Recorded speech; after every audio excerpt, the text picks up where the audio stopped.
Hello guys, it's David. How y'all doing? Well, I am under the bridge downtown where we used to draw the blood. Under the bridge downtown, we could not get enough.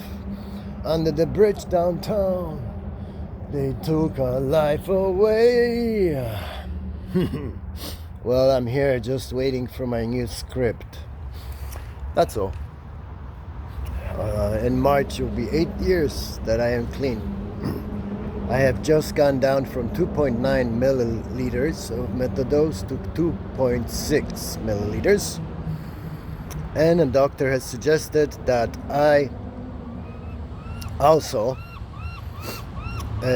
start applying Suboxone to my daily regimen, starting at 0.5 milligram, and every 2 days go up 0.5 until I reach 8, and then they will take me off the methadone and I will be switched over to Suboxone at that moment, and we'll go through a couple rough days, and then we will gradually wean off the Suboxone, which the doctor advised that is way easier to kick than just the methadone and into nothing. So I agreed to try this method out. It's a new combination, it's a new method. I liked the doctor and took his advice today. We'll see how it goes. This will be a tryout for 2 weeks, and we'll see if it helps, and if it helps me cut that ball and chain. I am so done with pharmaceuticals. They destroy me and my body and my spirit just as much as the drugs did years ago. Because when I don't have my meds for some reason, let's say I stayed overnight somewhere in town and my meds are at home on my island, and I go into withdrawal and I get sick instantly, and I feel like I never stopped. I feel just like withdrawing from heroin. So that's why I am on a mission to kick the pharmaceuticals. The big pharma has experimented on me long enough, most of my life. Don't forget, I still have the clonazepam to wean off of, but I am determined.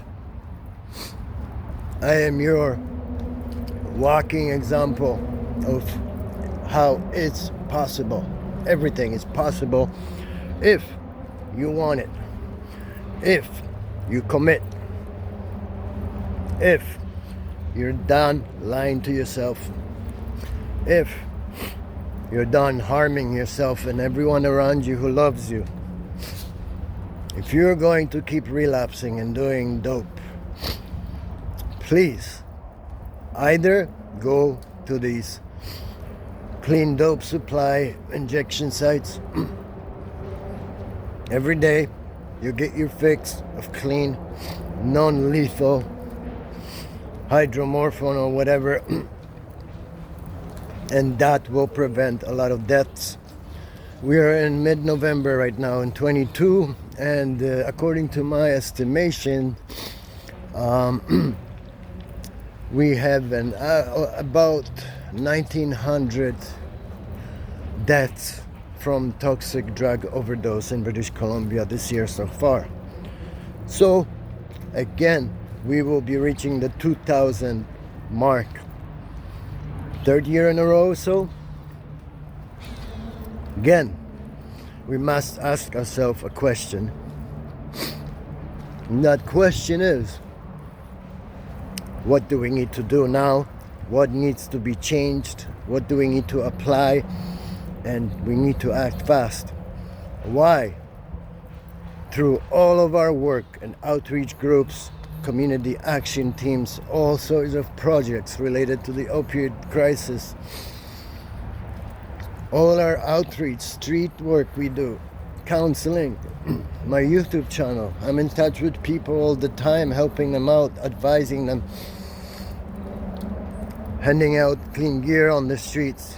Sometimes I'm part of the street cleanup as well. I take part in all and many projects.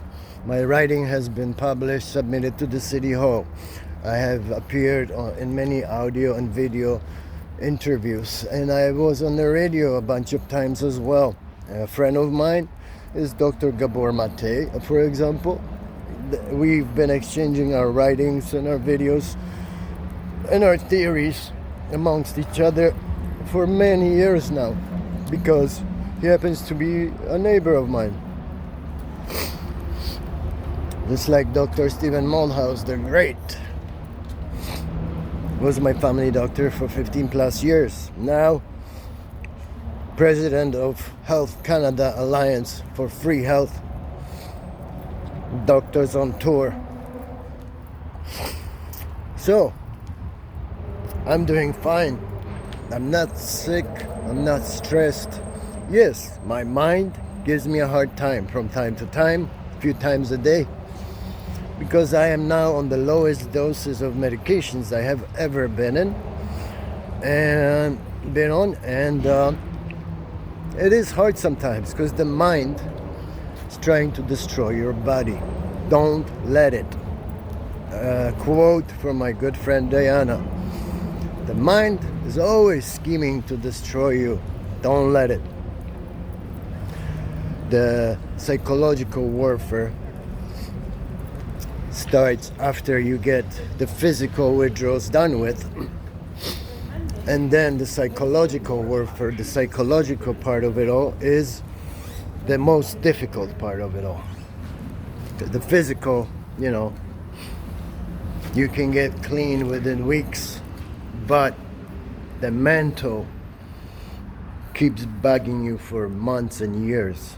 That's why they say once a junkie, always a junkie, or alcoholics say they're always an alcoholic. Even if they're non-active, they know that they're always an alcoholic for the rest of their lives. So they have to live a certain way. So, without boring you any further, just want to say once more, rest in peace, Scott, Trigger, Jesus, are very respected and loved member of our community who we had lost to toxic drug overdose some weeks back now.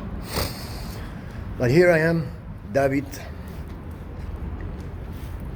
going down on my dose yet again and showing you that that's possible.